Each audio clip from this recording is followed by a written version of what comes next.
A very good morning to all of you, and thanks for coming and making this time for this workshop on how to write good policy briefs. We have with us Rajesh, Varia, and Omkham from the communications team who will facilitate this session. And I am sure I did look up all your statuses right now in terms of where each one of you as research teams are in looking at how are you going to be delivering on your policy briefs, because as we've spoken about and as part of the research work that we all are doing, we would like to influence policy. We would like to inform how planning at the policy level happens through the work that we are doing. And towards doing that, this workshop is meant to help guide all of us in how we can better communicate our findings to policymakers. Policymaking and influencing policy is a very complex process, and there are several different aspects that go into making, being able to influence how policymakers therefore make decisions, because they're under tremendous pressure from so many different sets of priorities that they are looking at. So it isn't easy to influence policy, and it's not just that a policy brief is the only way to influence policy, but it is one of the ways that one can use to influence policy. And keeping that in mind, among the various things that the Secretariat is providing you support in strengthening the research that you're doing and in communicating that research, this is one of those activities that we thought could help our research teams to deliver better in terms of our findings to policymakers and therefore influence action on the ground in some sense. So I'd like to welcome Rajesh, who will take on this session. And thank you, Rajesh, for your time and helping us deliver on this. So over to you, Rajesh. Thank you very much, Sushmita, for the introduction. Hello, everyone. Very, very glad that all of you could be here. We do know that we're still doing these things online. We thought later this year, we would be meeting, but I hope at least we can meet some or all of you at the annual meeting, SUMERNET annual meeting in October, November. But for now, yes, we have to do these online trainings. In the past, we have actually done it as a workshop where we would guide you on actually writing certain parts of it, but let's see how much we can do in this online training. So we've designed this more of not as a write shop, obviously, it's not possible, but more of a guidance to show you different part, how to do the policy briefing. So let me start with sharing my screen, and then we can go into the presentation.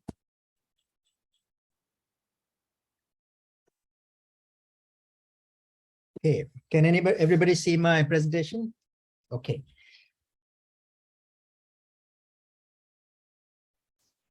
So as I said, it's not it's an attempt to provide guidance for all of you. As Sushmita said, you are reaching the end of your project. Some of you need to do a bunch of products for outreach, and one of your audiences will be policymakers. And in this session, we will look at these things in my presentation. Firstly, just a quick look at that there are many different ways to engage with policymakers. Policy briefing is only one among them. And also you need to use it wisely. We'll also look briefly at how many ways you can communicate your research. Again, policy briefing is one, but there are many ways to communicate your research. And then we can look at the core of this presentation. Why do we write policy briefings in SUMERNET for all? And then I would look at certain elements of what we recommend. There may be different ways of doing policy briefings. There are different kinds of policy briefings. We are looking at what SUMERNET recommends you do as part of a policy briefing, keeping in mind regional audience. And then we will look briefly at how to write the different elements. Again, I cannot in person guide you, but I will give you tips and advice. And then look at samples from previous policy briefings in our SUMERNET projects. I will stop at different parts for questions so that it's not one full length, and you can raise your hand or feel free to jump in because it's quite informal. It's a small group. Okay, so jumping in, firstly, policy engagement itself. We do know this, all of you know this, that there are many, many different ways to engage with policymakers. There are many different arenas to engage as well. It's not just that you meet one policymaker and that's it. There are different levels, maybe engaging with them at the community. There are local agencies and line agencies. There are sub-district and provincial. Sometimes even have watershed bodies, which cut across sub-district boundaries. So you may need to engage with them. Then, of course, there's the national, regional, and international. And by policymakers, of course, we don't mean only people who are directly involved. This also means institutions, think tanks, donors, knowledge and regional dialogue agencies like even the MRC. So there's a whole range. We don't have scope to get into all of that. We might do a separate workshop later on what is policy engagement. But for now, just keep in mind that we need to acknowledge that there are many, many different ways and many, many different actors in this. And the ways you engage may be direct and formal. You may call up, get an interview appointment, meet with them. You may ask them to visit you for field visits. You may also have informal meetings. You may slip something into the media. We've all done that. And then the media presents your project, and then policymakers' office may even call you and say, oh, we're very interested in this. It relates to our watershed or relates to our local area.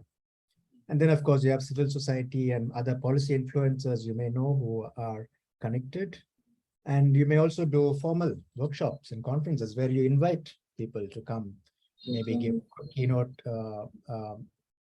presentations or ask them to sit while you present your project. There may also be specific interventions you may do. All the SUMERNET projects have at various points done this. You have conferences and workshops. And we at SUMERNET have also done policy dialogue, where we bring researchers to meet specifically with policymakers who may be interested or relevant to your project or research finding. Of course, timing is important. And this also we know that our colleagues have done. They wait for and prepare for certain events. For example, there may be a planning meeting on your particular watershed or your particular local area or the dam that you've been researching, and you use that timing to intervene or to provide information or to have a meeting. So, or sometimes even key ministerial meetings. Maybe the ADB is holding a GMS high-level ministerial meeting, and you prepare for it, and you have meetings on the site or have presentations or try to be present there. So this is just an overall idea, just to make sure that we know that policy briefings is not the only way, and policy discussions are not just linear or unilateral. Moving on from this, of course, and since we are in comms, we do have been supporting you and guiding you on communicating your research. And there are a whole bunch of things you can do, all of which can also be used with policymakers. The products, of course, depend on your audience. You may want to enhance the visibility so that this can be just in terms of people knowing about your work, you may have a website, you may have a newsletter, you may have been very active on a social media and you're tweeting or talking about a certain project or findings that will reach the attention of a policymaker. Can improve your media outreach. I think most of you know that we did media grants for young journalists. This was particularly intended so that our media relationships can be better, and then the media and journalists can highlight our work. And this, of course, if you reach it in local newspapers or videos or Facebook or Twitter, it reaches a wider audience, including, of course, policymakers. At the same time, you may also want to write op-eds. Op-eds are short 500 to 800 word pieces. Some of you have already written some in Bangkok Post and Bangkok Tribune. We have helped you. These are very useful too, because a lot of the think tanks and a lot of the senior policymakers in the region, for example, we know that a lot of them read the Bangkok Post. It's a kind of a conservative establishment newspaper, and when you have an op-ed in that, it does reach a certain audience of people interested and involved in policy and environment in the region. You may also have multimedia. We have done a series of films on climate risk, for example, which has reached almost 2,000 people in terms of a regional audience. And briefings. Briefings are what academically we do in order to present our research without doing huge reports, because at the end of your research, you always have 20-page, 30-page reports, even 60-page reports filled with diagrams. And then you have your journal articles, which are more academic.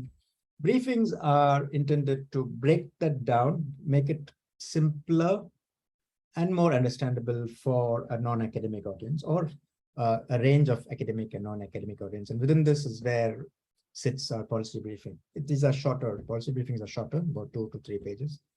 You may also have discussion and synthesis briefings, which sometimes we've done in the past, where we find that a project, for example, has tried to write a journal paper, it's been taking too long. So in the meantime, we take 1 or 2 of the lesser findings, and it's useful to say, we are doing work in this area, in this project to find out more about this topic. And then, of course, there are working papers which are longer and almost like a journal article. And we don't do that much of those these days.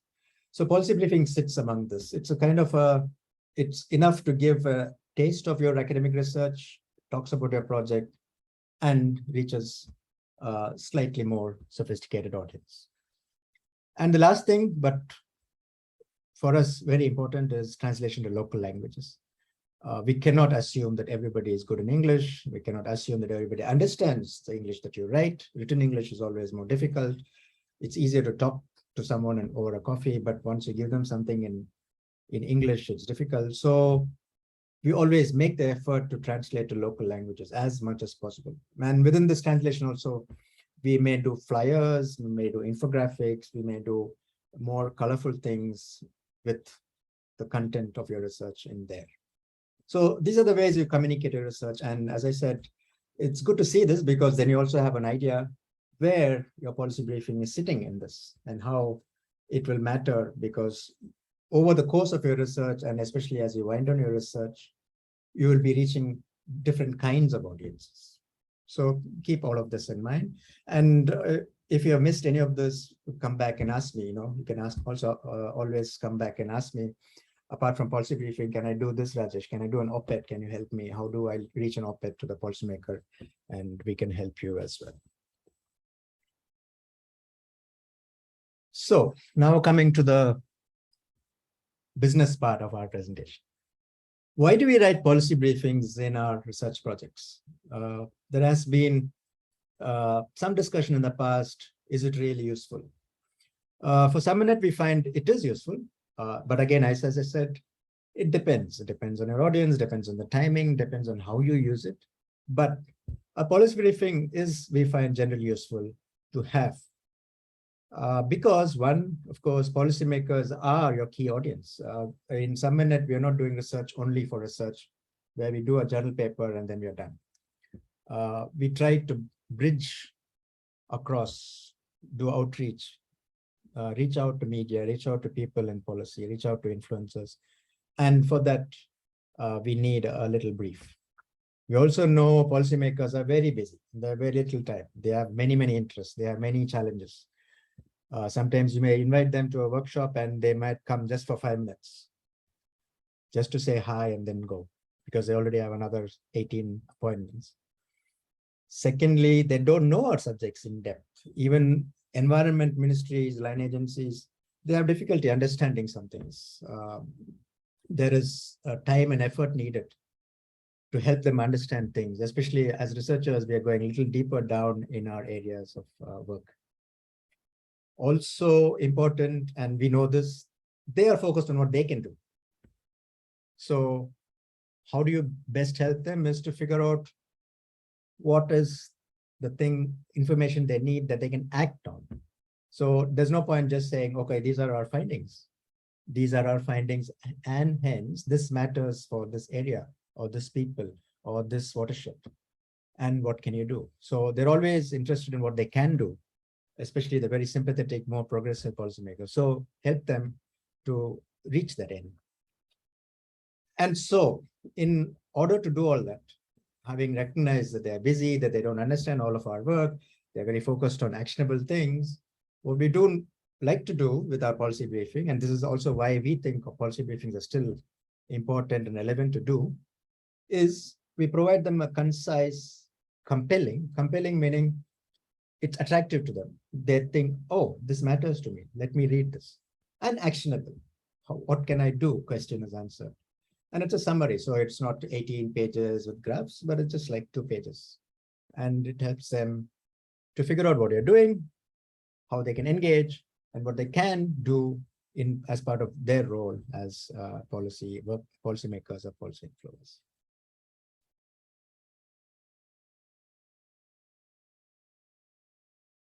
If anybody wants to have a question, feel free. Otherwise, I will move on. I just want to stop at certain parts, so it's not too much to digest all at the same time. I'll pause for a second and tell me or Sushmita, and then if not, I can continue.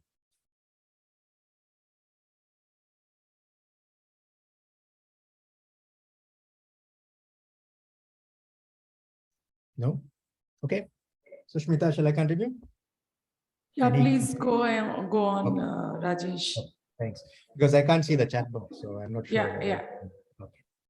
Okay, now coming to, oops, there's a echo. Choosing your topic. Now, when we say policy briefings, we don't mean the entire research topic, which you've been doing for your 3 years or 2 years. That's impossible. So you have to highlight something. It is difficult to highlight. It's almost as difficult as choosing your research area. There are things you have to let go, things you have to focus on. But that is a challenge of choosing a topic for your policy briefing. You have to figure out among your stakeholder mapping and your meetings and your visits and your interviews, you would have been able to figure out what is an important topic or two, what is relevant to maybe the local community, what is relevant to the policy making community, what is relevant to the local agency or lead agency, or what even is relevant to the larger academic committee which is working in that area or on the topic. So choose that. It's and again, I do understand it's not an easy choice to make. It takes time and maybe dialogue with your colleagues, but you have to choose. It's very important to choose a topic. You cannot write a policy brief on everything that you've done in the last 2 years in your project. Highlight a specific aspect. Or sometimes you may also think it's similar to a research paper. What is new that we found here? Maybe all of this time, the watershed, they've been, for example, working on fisheries. Maybe they've forgotten the rice farmers who work on the riverbanks. That's new material. You can focus on that. So don't be afraid to choose small things that may be relevant or important things that is part of your research. Policy briefings can also synthesize your knowledge. So you can also doesn't have to be only about that particular project. You may have been working in that area over different projects funded by different people over the last 78 years. And in the SUMERNET project, you have a chance to synthesize it too and tell your policymakers, yes, we found this, but in the previous 2 projects, we also found this, and this is what we need to do now. That's also possible. So in order to guide your choice, there are 3 questions at least that you can ask. Who's your key policy audience? Maybe it's a local level, maybe it's national level, maybe it's international, maybe it's just one sub-district official who is drawing boundaries for your community forest areas. We don't know this. You have to choose this and ask yourself, for that key audience, what would be the most relevant topic that I can choose? Second question, and this from our experience is the one most people struggle because the first one is quite easy. People go, yeah, we know we need to take care of that group. We need to present something. Second one is where most people struggle, and we understand why, because meaningful way. What does it mean, Rajesh? What do you mean meaningful way? Can't we just write about the project? No, because as I said, it has to engage them. You have to figure out ways, and we'll give you tips and guidance on that. But think when you start on a policy briefing, how can I present this in a most meaningful way? What will attract that policy audience that I have targeted? And then, as I said, actionable. Policymakers, policy influencers, they want to know what they can do. That's all really they are worried about. They may be worried about many other things, but at the end of the day, as you researchers, when they come to meet you, they're asking you, okay, you've done your research. So what is the action that I can do? So give them actionable information. The information has to be something that they can act on. They can go back to their minister or their board or their council and say, we have this that we need to act on. Okay, so 3 questions to ask. And of course, feel free to take notes, but we will have this PowerPoint available for you as well. So 3 questions to ask when you embark upon a policy. Now we come to SUMERNET itself. As I said, there are many, many different ways of writing a policy briefing. And if you go to Google and say policy briefing, you'll find pages and pages of websites telling you how to do it. For your guidance and to make it simpler and to save you time and effort, we are giving you a way. Feel free to use it. Also feel free to adapt to it. You don't have to stick to this in particular, but this is one way of doing it. We think good policy briefing for our SUMERNET regional audience shouldn't be more than 2, maximum 3 pages of text. And it's about 1,000 to 2,000 words. So when you write an A4 page in your computer and a normal 12 point, it will come to about 500 words. So you can think of, say, maybe 2 pages of that, or maximum 2.5, 3 pages, because you'll also have photos. And it's very good to have photos because then you can highlight things in your, and when we say photos, yes, we have had this question before, should we have a group photo? You can, but a photo is also a good way to highlight things, highlight the dam or the logging or the pollution of the river, or a reservoir that is flooding a wetlands. It's a nice way for the policymaker to see firsthand. Maybe they have not even gone to the area and you have, then you have that advantage. 1 or 2 photos is nice. Also, you don't have to stick to photos. And I can show you in the sample, graphs are useful. Things that have changed over a period of time, pie diagrams. These are things that you would already be using in your research. So you can use that and come to us for advice. We can show you also how to take, say, a graph and make it into a simple little figure. And then we advise you that have 3 key sections, and I'll show you in the samples as well. Key findings, then the main text that explains it, and the recommendations, which are, as I said, actionable. That's the most important point to remember about the recommendation. You can also add the credit box because the range of authors may be involved and logos may be needed, and people outside SUMERNET, your research may be also involved. It's nice to give them credit. You may also want to use references. That's fine too. You can source different things. Maybe you got a picture from somewhere and a graph from somewhere else. Please give them credit too. And you can also make a layout, which often in SUMERNET we do. We make it into a flyer, or we put everything together into a book so that it's available for people to download on the website. So this is the elements, and now we will go deeper into it and look at each of these elements, what they are and how you can write them. Okay, so I've taken an example from a previous project, improving local awareness of climate change risks in Samut Sakhon province, Thailand. And this is a laid out policy briefing. As you see, it's about 3 pages. It has a photo. And if you note the photo, it actually shows the flooding. It actually shows the impact on the local community there in Samut Sakhon and why it's important to have this issue highlighted. There are key findings, as you can see on the left side. Then there is an introduction, which introduces the project, but also the topic. Then you have a couple more of subheaders, which talks about the issue.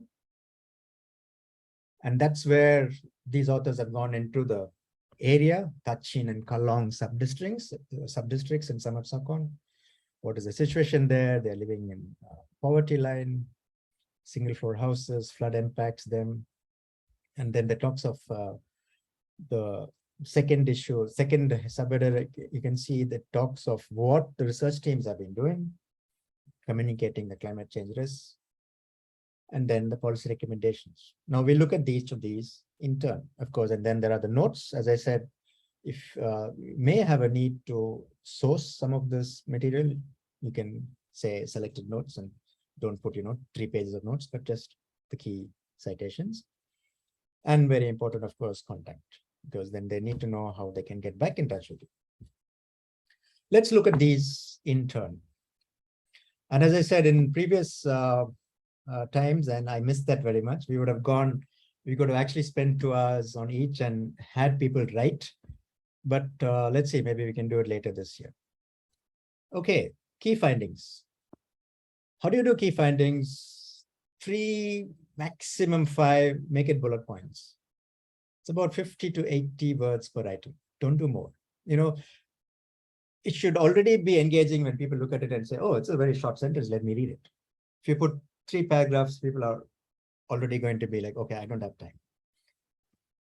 Key findings, as you can see, there are 2, one in Cambodia and one in Thailand. They've done 3 bullet points. This one I put because they had 3 countries. This was a policy briefing for 3 countries. It was a regional one. So, you take a little bit of room and do 5 bullet points. It's okay. The people who are reading it will try and look for what is relevant to them. That's also true in most cases. Just summarize your findings. It's nothing else. Don't do anything else in this key findings. It should only be a summary of your findings. Don't try and say, oh, we went there, we found it. Just very key. If you can look at this, you will know. For example, the Prevang province. In the past, so it gives a bit of history. The annual floods in Cambodia, they were predictable. Second point, more recently, they're more destructive, the floods. They're damaging rice farms. So it's clear what the problem is. Livestock and infrastructure. And then the last, very nicely, in that particular province. So that will target the policymaker for that particular province. What happened with the floods? What was the effect? 80% of the land area was lost. This is the year in 2000, 30% of the population, more than 7,000 houses, 350,000 hectares of rice fields are lost. So all of this they found in the research. They just put it there. This is all you need, key findings. And similarly in the next, and the second and third ones. And you can go and look at it and, look at other policy briefings as well to figure out how to write key findings. And most important, and this has been an issue for some people, they love to do recommendations there because they think, okay, key findings, we should already talk of recommendation. No, don't. Just do key findings. There is a place for recommendations later on. Okay. I hope I'm doing okay for time, Sushmita. Let me know if I'm slow or fast. Yeah, no, I was just going to say that maybe let's wait a bit and see if people have specific questions. If you can go back to your last slide. And if there are questions that anybody wants to ask, we really want all of you to think about your research and specific questions that may come to your mind as you're thinking about, okay, what is it that I'm going to do? Because several of you are at the stage where you are starting to analyze data, look at things. Dr. Chinese, please go on. Thank you very much, Kun Rajesh. So I'm now attending as participant, so I'm learning also. I would like to ask you some things. You mentioned that we have to identify who are the audience for the policy brief, right? Can we have the policy brief that more than one audience? And also when it comes to, how to say, findings and recommendations. So I think key audience would be something that when we post the recommendations, we will try to really make it more specific, what recommendation to specific audience, right? How about key findings? Do we need to choose?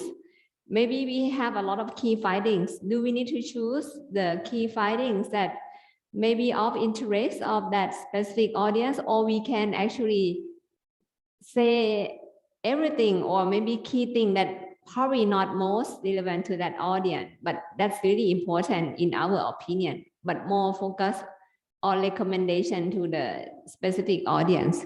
So thank you. Okay, thank you, Janice. This has been a recurrent question. How do you define audience and how much should I put in? The reason we recommend that you look at your key audience and maybe even one key audience, it could be at the local level or it could be one particular agency, is that the more general you get, the more ineffective your policy briefing gets. The more specific you get, the more action you can actually make happen. It's also possible that you can do 2 policy briefings. You may do one for your particular actionable audience. Maybe that it is the watershed authority that you've been working on for the last 3 years. They need to know what to do. Give one to them. You can also do another one in general saying, these are the findings. This is our recommendations in general, and people can pick up what they need. But we recommend that try as much as possible. And this helps also because it also helps for future research. Try as much as possible to work on a particular audience or a particular level or a particular body of policy making so that you can influence them.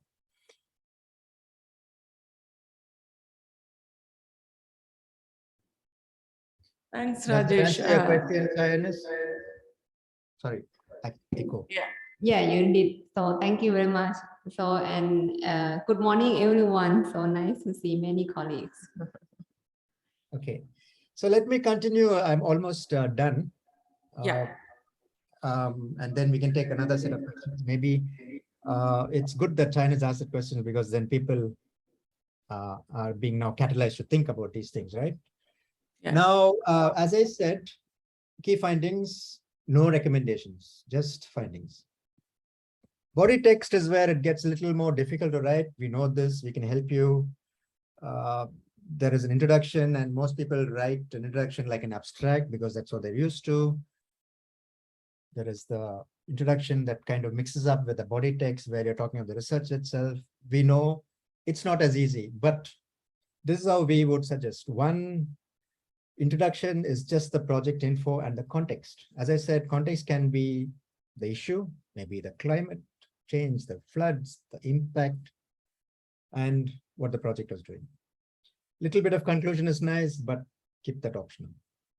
So what is a good body text? Very concrete examples, clear and concise data, 33%, 53%, so much was destroyed, so much had to be rehabilitated, you know. Direct language, don't do in the synergies of this area. We were trying to work with the different, just be very simple. We are working with these people. This is what we found. What is bad? Jargon.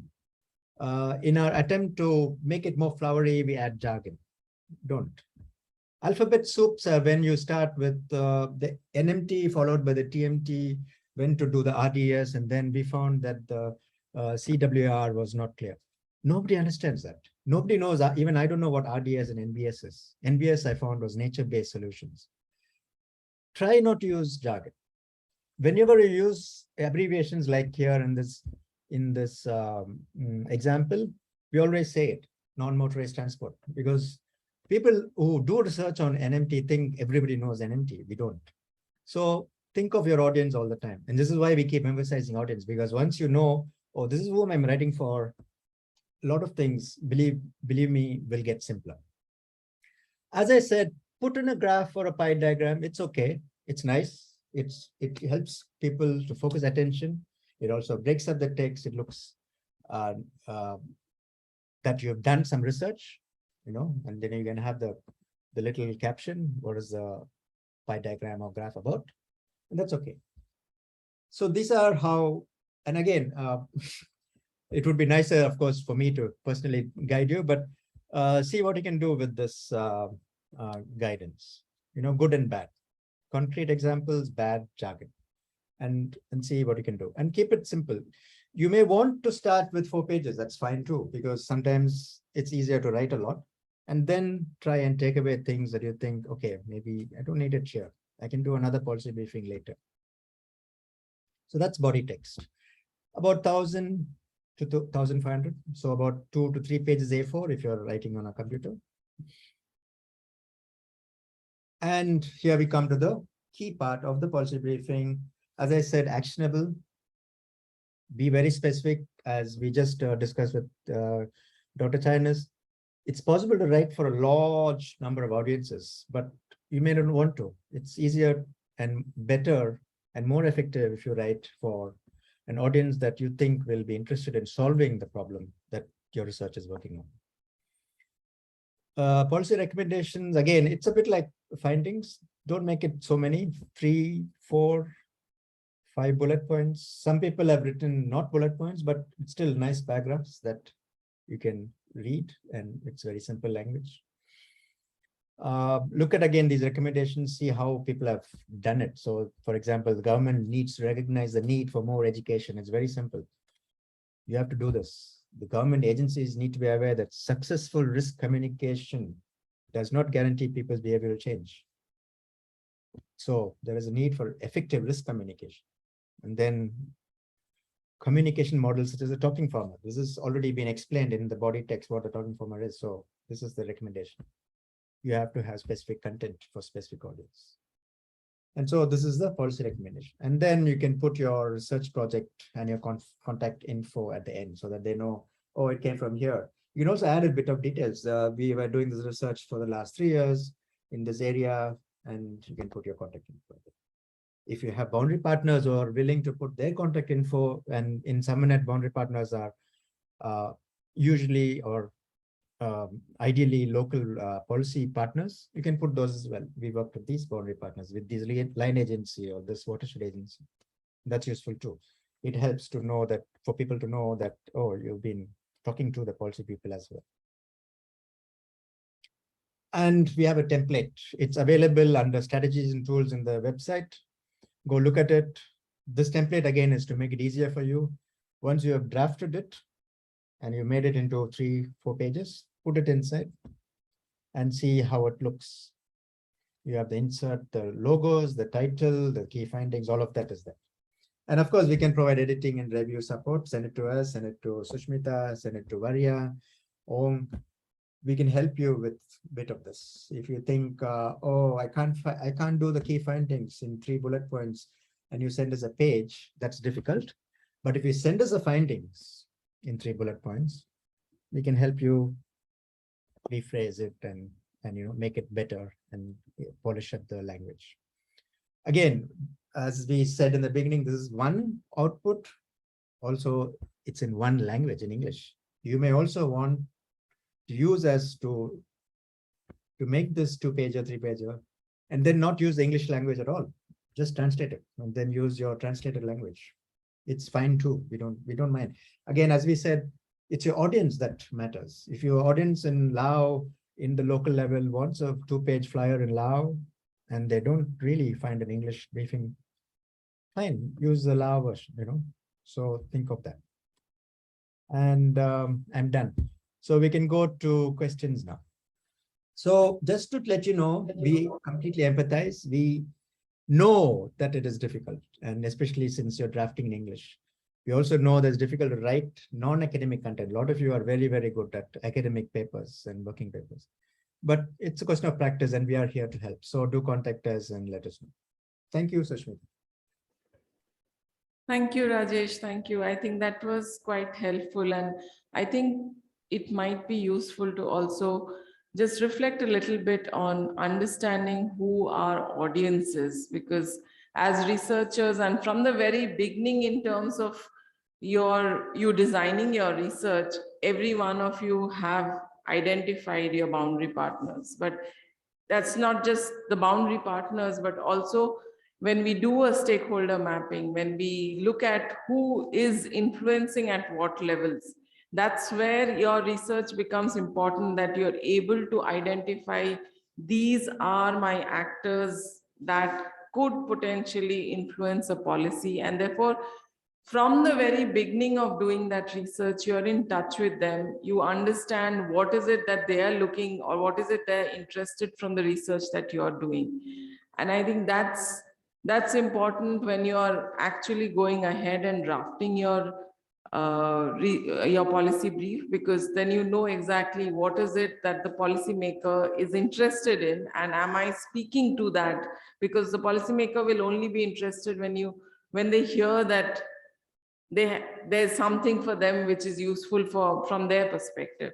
So knowing the audience and therefore knowing what they are looking for is critical to how we then design and what we write in our policy brief. And it again goes back to the things that Rajesh mentioned and Chinese mentioned about we can have 12 different things that we have found out and 6 different action points that are there, but 6 different action points may be across 3 different institutes, 3 different line agencies. But we need to know where is it that we can make the maximum influence, and therefore say that, okay, this line agency has been most interested, will get the most benefit if I am able to share this. But that is something that we as researchers have to identify, and that's how we get engaged in wanting to influence action through the research that we are doing. So it's not research just to write our journal papers, but it's research that will inform action on the ground. And I think that's really the basis, the foundation for the kind of work SUMERNET is supporting in the work that all of you are doing. So keep reflecting on that point, I think, because that will help us writing better policy briefs, in my opinion. And I hope there can be some questions that some of you might have to ask in terms of problems that you face, challenges that you are thinking about, or aspects that you think that you would want some more discussion here. I mean, if any one of you have, because some of you have written policy briefs in the local language, what has been your experience? You could share that as well if you feel you would like to share it with the group here, because others can also learn from the ones who have already developed policy briefs.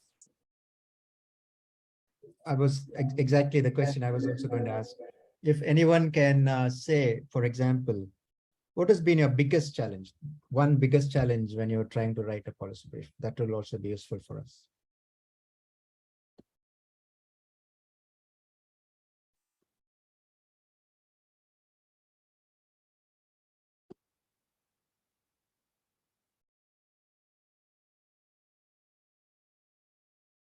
We don't want to talk, is it? Tree, come on, you should go ahead, Tree. Good morning, Rajesh. Thank you for the presentation again. So I think I need to be honest a little bit on this. When writing a policy brief, we have faced one challenge is how to put the key message across the lines.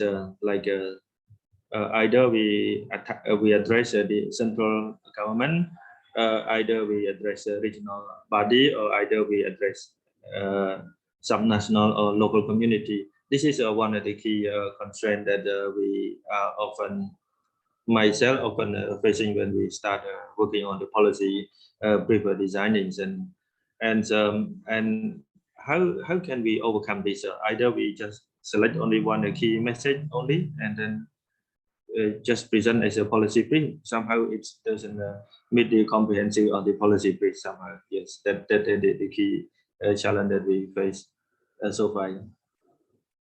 Yeah, thank you, Jason. Thanks, Tree. I think since we have a discussion started, I should stop and I can contribute later. I would like more people to join and say your key challenges, like Tree just said.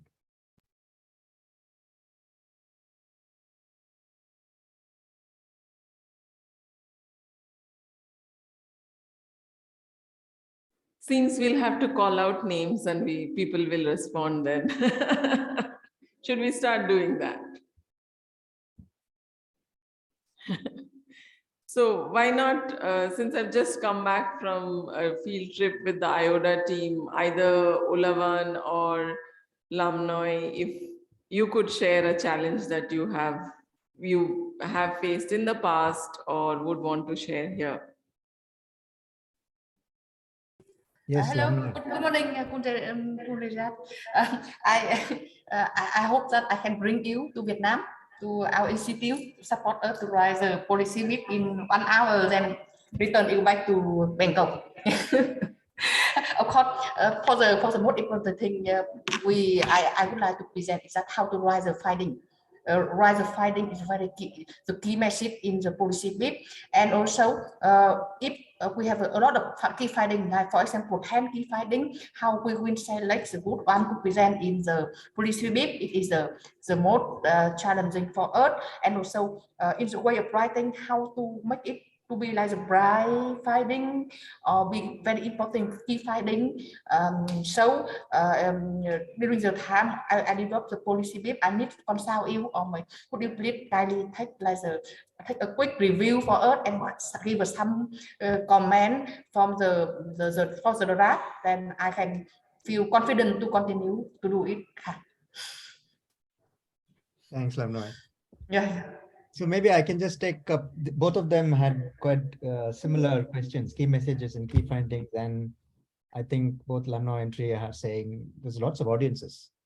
So our quick advice in this issue is that during your work, you will have lots of audiences, lots of policymakers, lots of levels.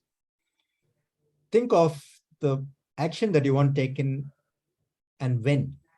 You see, a lot of people don't realize that, but the timing is so important. And once you start thinking of timing, then automatically you will know, most cases, whom you need to influence or whom you need to reach out to. If there is a meeting on watersheds that's happening in October, there's no point trying to write a policy briefing for the MRC and keeping that ready. You need to focus on the October meeting, you see? So look at what the policymaker's agenda is. What is your audience, your policy audience's agenda, and where you can influence them and when. And once you know that, it's possible that you may write one briefing for an important event in October. Maybe you're even doing say a policy dialogue or a policy conference. Do one briefing for that event. It's possible to do that too. And you can do the next 3 or 4. As Sri says, there are many, many audiences, many levels. You can do more than one. It's not given that you only have to do one. We in SUMERNET request one because then, our idea is that then you also get used to writing a policy briefing and figuring out how to do concise, simple recommendations. That was the only idea.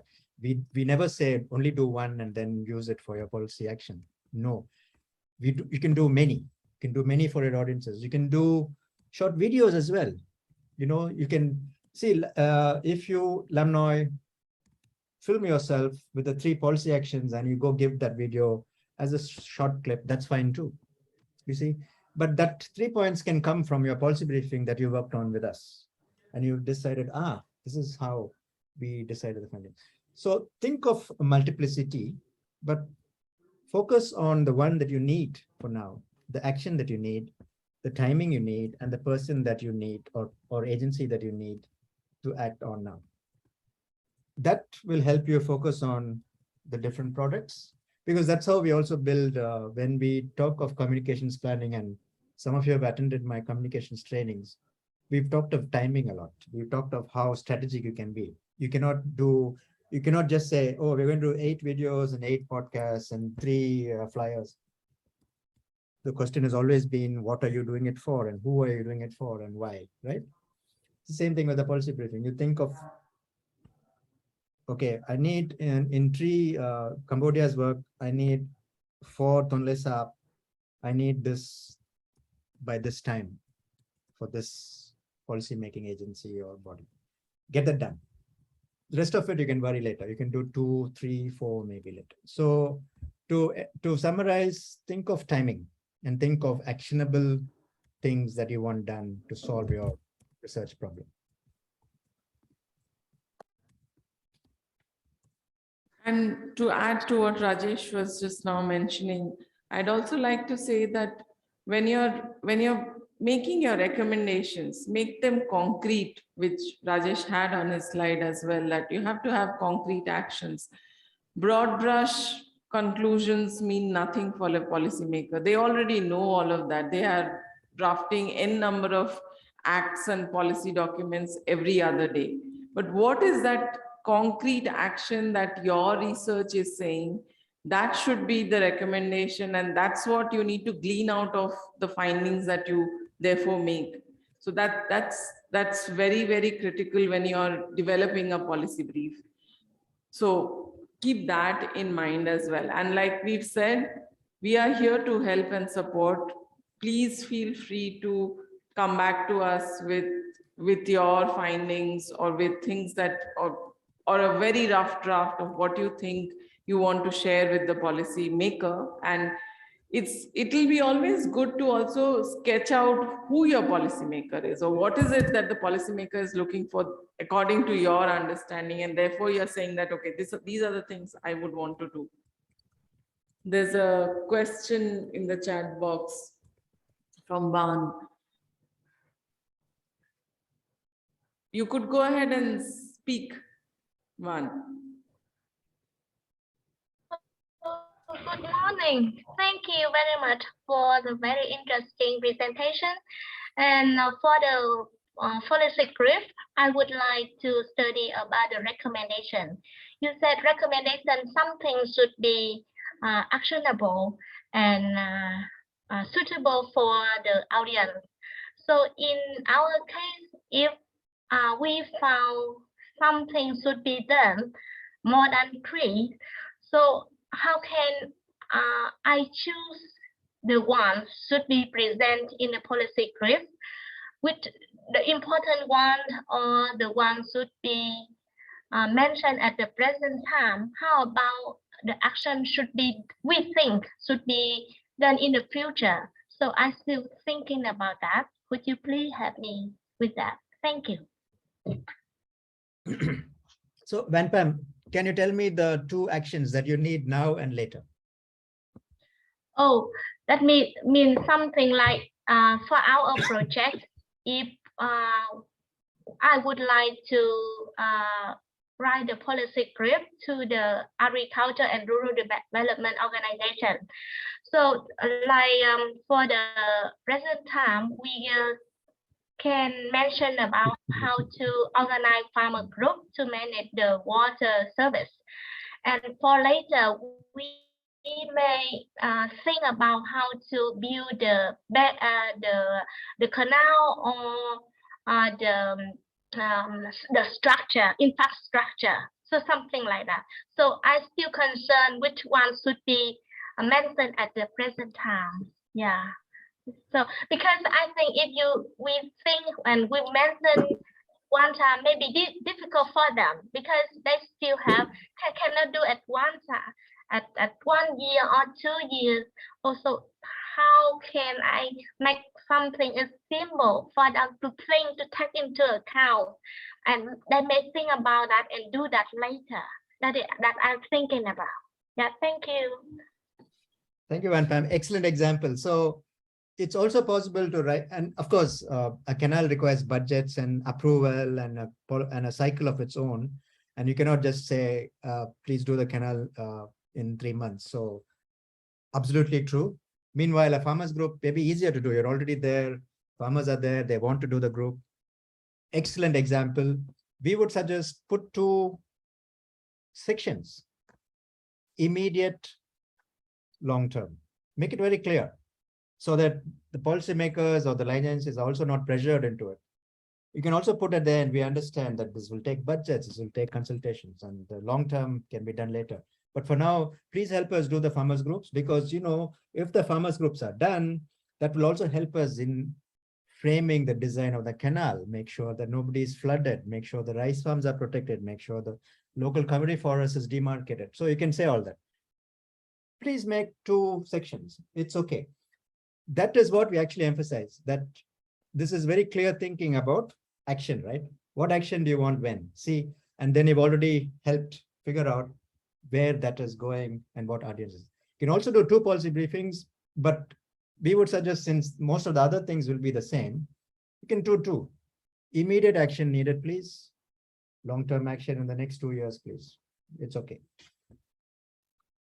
Does it Oh, help, this is Pam? clear enough. Thank you. Thank you. Yeah.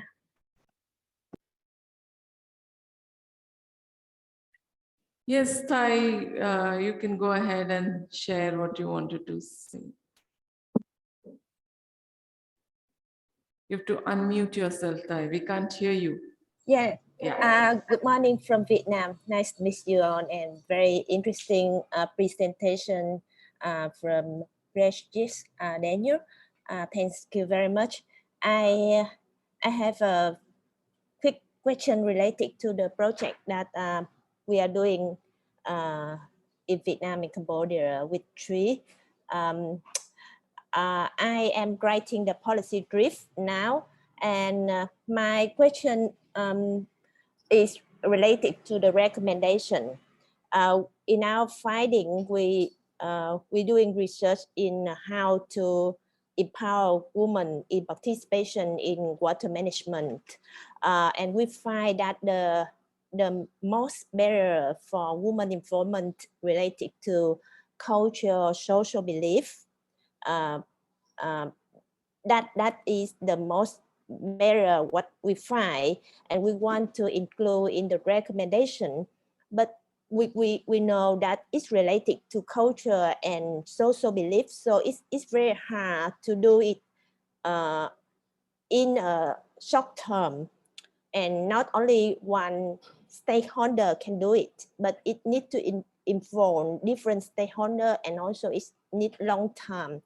So I would like to ask, should we include this recommendation in our policy brief or not? Because it needs time to be done, and it cannot be recommended to one stakeholder only. So I would like to ask for your advice on that. Thank you. Yeah, thank you. And then it's heartening to know that people are starting to think about their projects, the policy and audience and timing. We are very successful at training so far, I think. For your recommendation, I know it's difficult, but it's kind of similar to Pam, is that you're thinking of a longer term and you're thinking, my project is ending, what should I do now? Longer term things take longer term anyway. I would suggest, and of course, please talk to Sushmita and Chinese as well. They are the real policy engagers. That I would suggest do it for now, but say it clearly that, yes, this will take time. This will take maybe 2 years or whatever. And also, it's nice for the policymaker to know that it takes time, that many stakeholders are involved, that you're aware of the challenges. You're not just saying, do this. They will empathize once they realize, oh, the researchers know all this. They know that it's such a big challenge. And also look at, you can also have a one line about the social cultural beliefs you told us. That's also important, because then people who don't know will also be informed. Because you see, when we write anything, and it's maybe a policy briefing, it may be a blog, we are looking for action, but we're also raising awareness. There are people who are not policymakers who are going to read it as well, right? And they will be thinking, oh, this is interesting. It's important that it's not just about women's participation, tick the box, but there are different layers of social beliefs involved, cultural beliefs involved. It will take time. There are different stakeholders. That's all nice to do. It can do it in the body text as well. You don't have to do it in the recommendations, because then the body text will come, you'll explain the challenges, you'll say it takes time, it has to be so many stakeholders. And then in the recommendations, you will have maybe 3 lines saying, in the next 3 to 5 years, we would encourage this agency to take up this. Maybe they can coordinate with these other agencies, and that can be your second line, So you've done the timing, you've done the challenge, you've done the stakeholders that are involved, and they're all like knowing that, okay, you're keeping an eye on them as well. I hope that's helpful. Chinese and Sushmita, please feel free to jump in and add. Yeah, thank you very much. Yeah, thank you. Thank you very much. I think questions from Ms. Thai Hun Phương Lan. It's very, very interesting and important. I just want to add in complementary to Kun Rajesh response. I think many things, especially when it comes to cultural and social belief, it's really need kind of long-term engagement and also effort. And I would really strongly recommend when you feel something really embedded in the society for so long decades and you would like to have some things to change, I would strongly recommend we put in writing and in the policy recommendations. And what I like to suggest is that we can be more realistic what the stakeholders can do by breaking down the actions. So we cannot say, we have to make sure all policy have to indicate this or that at the beginning, but can we just like have more kind of some actionable recommendation? For example, make sure that any future engagement or public consultation have really representations of the different groups of people, maybe women associations or young associations, something more specific that is really actionable. And when those policy makers or those we recommend, the key audience, they read this, they say, oh, okay, this is something I can do. But if we really recommend all the things that long term and need a lot of money, need a lot of effort, they say, oh, okay, maybe we can talk next year and I will need to review the budget first. So some things that easy that they can do without much effort, but maybe just help more coordinations or thinking, or even no need to write in the writing in the policy bit, but when we talk, we can say, oh, if you don't know the group, we can help link or help coordinate or something like small offer to make the recommendation task not too difficult for those who never know about this before. And I actually had this suggestion because I learned from the stories that Chashmita and Anshuli actually traveled to Laos, and also in recent week that in fact some villagers in Laos, they really face a lot of difficulties, and local people, local government, they know, but they probably lack a bit of awareness on the situation, and also what are the capacities or what are the gaps in terms of knowledge. I think we can make the offer. So if we let everyone think themselves what to do with our support, maybe it will continue being the issue like that for a long time. But if we offer small help or really talk about this, even informally, I think that's something gradually will happen. And sometimes it suddenly happen that without our actually expectations. So just try to grab all opportunities. And I think having this policy brief is a very good one, because we will have in writing, but all effort that you talk with the policymaker and all key audience are really counted. So yeah, I just want to congratulate all members that you are now at this stage. I think many teams are about to write the policy brief. That means you probably have some good thinking and some fighting already. So yeah, just take a moment to really appreciate everyone's effort. So thank you very much. Thanks, Janice. We have an interesting question by Hannah. Hannah, why don't you just say that? I mean, share your question with everybody here, and then we can respond to it, because it's an important aspect that you're referring to.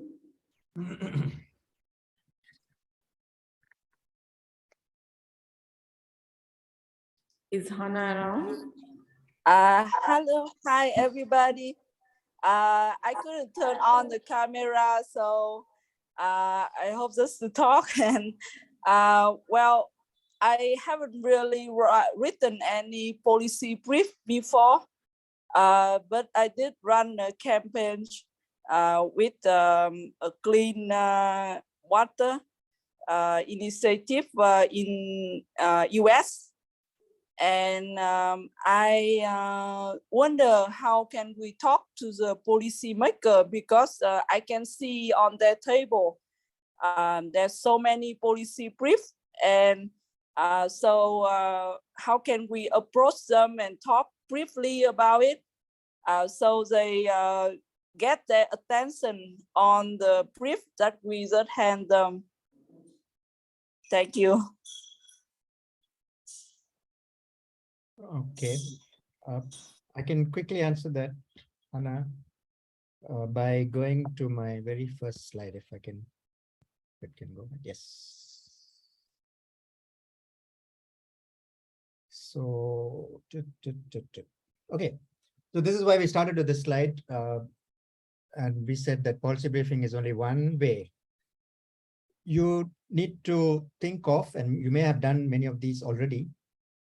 And when you do all of these activities where you're reaching out beyond your academic community, are all opportunities for influencing policy, even though that particular policymaker may not be there. You may have gone to the community, you may have shared your research. They may meet the policymaker later and then they can tell them. So you had that interaction. You may have direct and formal meetings, field visits. So think of all of these intervention activities as part of your policy engagement. But in more specific answer to your question, how do we approach? In SUMERNET, we have sometimes policy dialogues. It can be sometimes at the local level. We used to do quite a few at the local level. Nowadays, we do maybe one at the national end. So that's possible. You can do in your project. You may have a little budget left allocated and say, okay, we are ready now to meet the people who matter for policy. You can choose. You can maybe go to the national level and hold it in Hanoi, or you can do it in wherever you're thinking it's necessary. So it can be a formal event that you organize. It can also be an event that they're organizing where you think, okay, I can go sit during this meeting and during coffee, I can meet this person and give them this policy briefing and explain to our project. So there are many, many, many different ways of approaching this. It can also be media. As I said, you don't always have to meet the policymaker, and in this region, there is a joke. I actually had a slide that if you want to do policy engagement, you need to learn golf, because all of the male people in policy do golf, and that's the best way to do policy engagement. So we don't expect you to learn golf, but there are other ways. You can meet civil society, you can meet media, you can have workshops, you can have different kinds of informal meetings with different people where you manage to get your message across. That would be my advice. Thanks, Rajesh. In fact, Agus has also put in the chat, and Agus, why don't you just say that?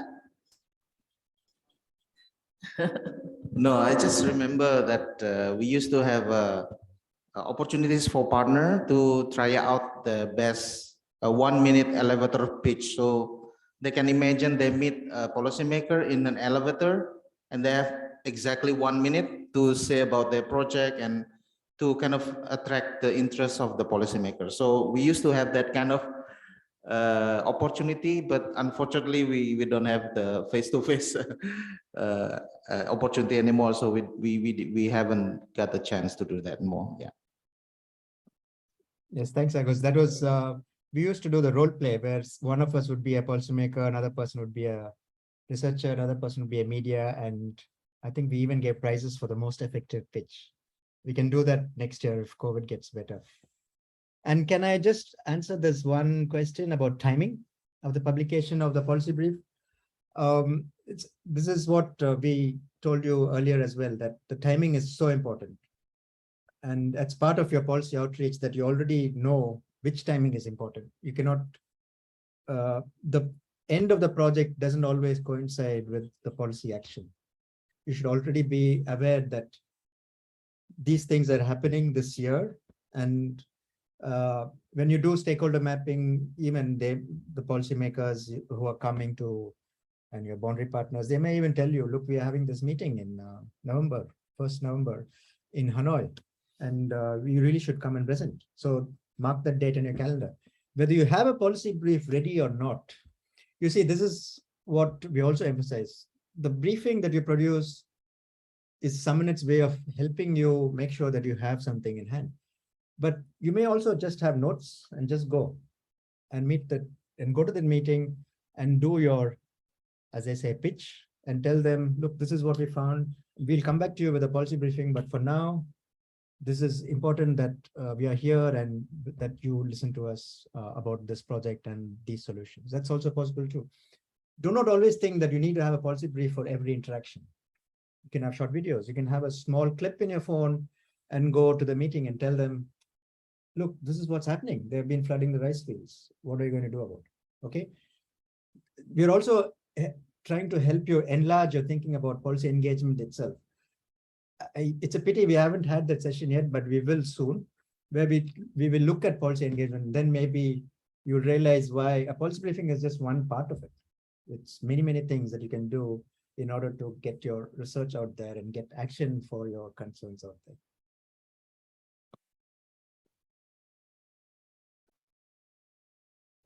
Thanks. That was actually very useful. And in fact, we already getting a few ideas about what we do for our next in-person meeting on policy, on, helping all our teams to engage with policy and how we can do that better. Because I think the more we do these kind of engagements, the better the chances of how we therefore go forward and share our findings with people who matter, and that can bring about change on the ground. Any further questions anybody else has?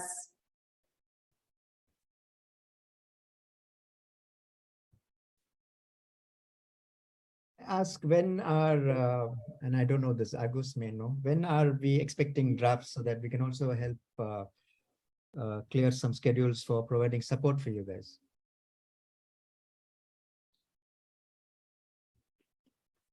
Any timeline?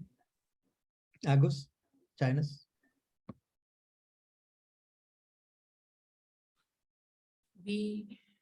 Currently we don't have any specific timelines, but we do know that between now and November, a lot of these teams who are participating today are going to be sharing their policy briefs because the projects are all going to be mostly wrapping up by end of December. So several of them are in the process of just now crunching data so that, and then I'm hoping that September onwards, we would hear from a lot of you in terms of your plans around, policy briefs that you might be designing, or even policy outreach events. Some of you have plans for in terms of having a workshop with policymakers. So I would imagine that that's the timeline, really, September to November currently. And please correct me if everybody else has any other suggestions, or if anybody is going to send us in the next 2-3 weeks, let us know. It's not like we're not saying you can't send us, but it's always good to know what's coming our way. Yeah, our project will send soon to get for your comments. Thank you. That's great. Thank you. Great. You wanted to say something?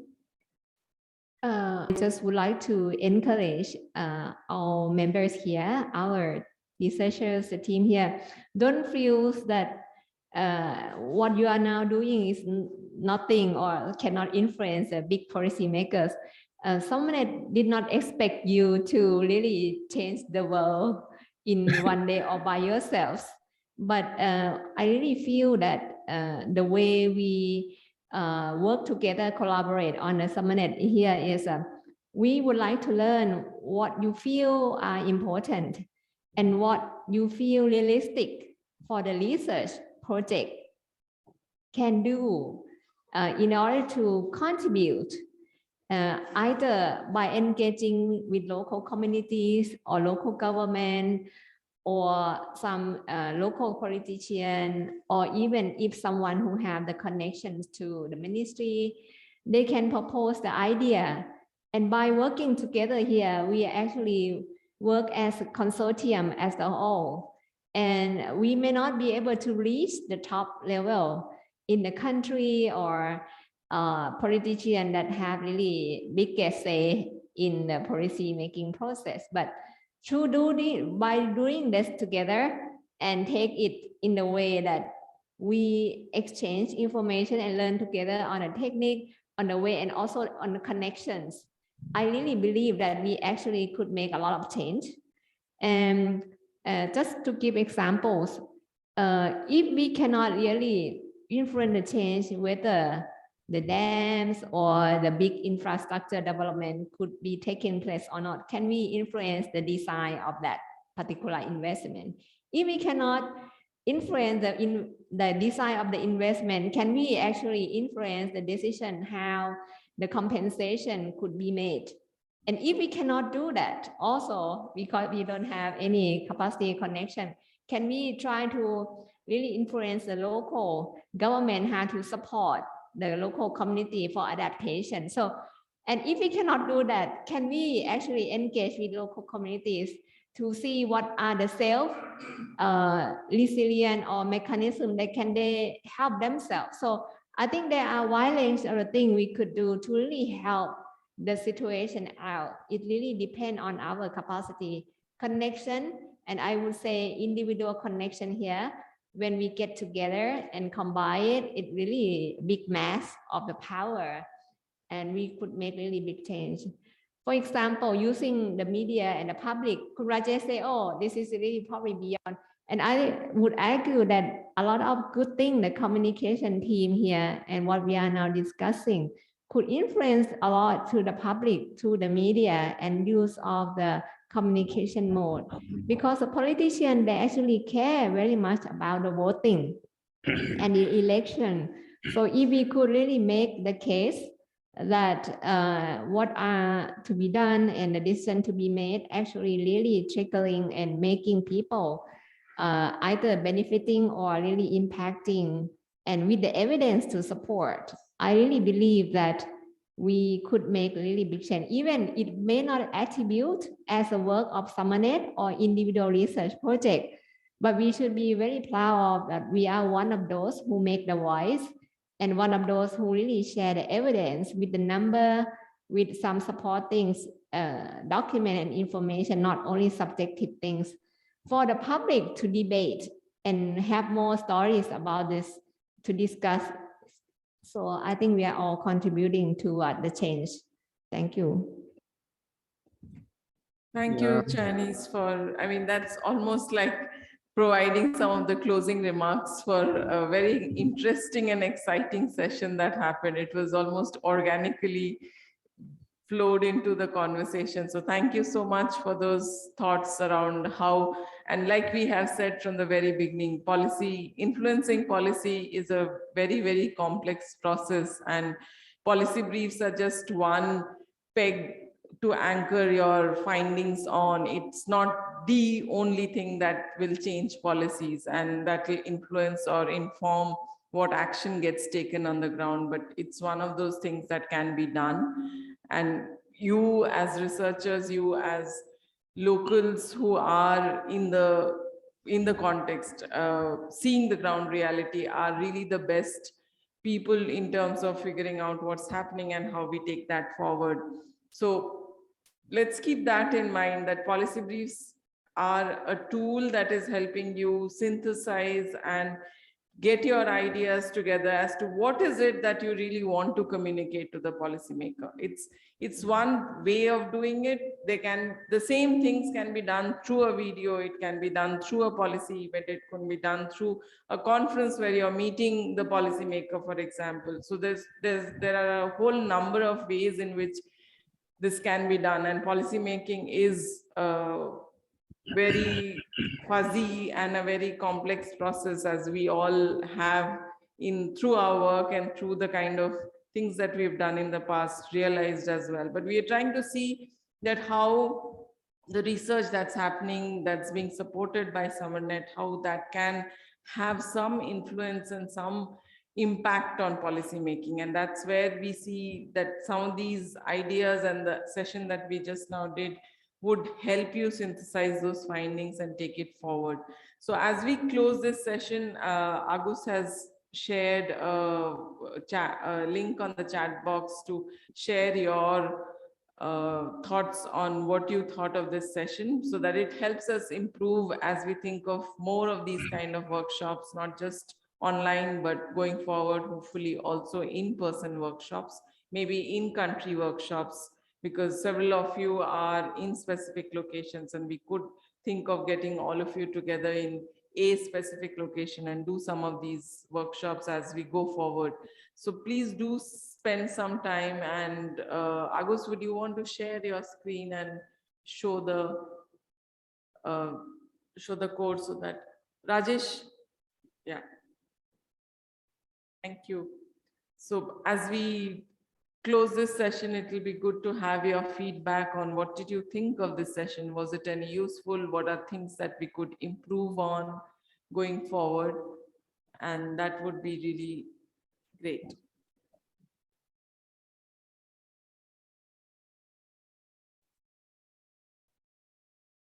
You could point your phones to this code on the screen and you could still log in your responses, or there is a link on the chat box that you could also use to respond back to your feedback on the session. This is very crucial for us because this helps us improve on how we do these sessions and what more should we be adding. And as Rajesh has in the earlier mentioned that, yes, we will be sharing with you the PPT of this session with all of you through email, and it will also be posted on the SUMERNET website. This session is being recorded, so it will go up on the YouTube channel of SUMERNET, and you can always go back and refer to this session and share it with others who might want to, who probably have not been able to join this session and may want to listen in when they are drafting their policy guidelines. They could also look at this. So with that, and thank you, my thanks to all of you as active participants. And I hope this was a very useful session to start thinking about how you therefore make changes, or how you look at what are the findings and what are the recommendations that you would want to communicate to policymakers. Hope we are going one step ahead on things that we want to communicate to policymakers through the research that we are doing. Also, I take this opportunity to thank all the team members who have been behind the scene helping us with this session today, including Anjali, who's our host actually. So SUMERNET, today the session is being hosted through Anjali's help, and there's Agus, who's been helping us with everything else. He's been in touch with all of you, herding all of you together to get on this session. So we can never do without Anjali and Agus. And Onkam, Varia, thank you so much for supporting this entire session and for your help in everything else that you've done during this time. Thanks, Rajesh. That was a very, very helpful session, I think. And we really, I think all of us have gained a lot more, and we have ideas on how we want to take this forward. And last but not the least, thanks, Dr. Chinese, because you are our policy honcho in SEI. You are the one who are in the midst of doing all the action. And thank you so much for your inputs and what you've done, what you've shared through the different questions and discussions. Thank you so much.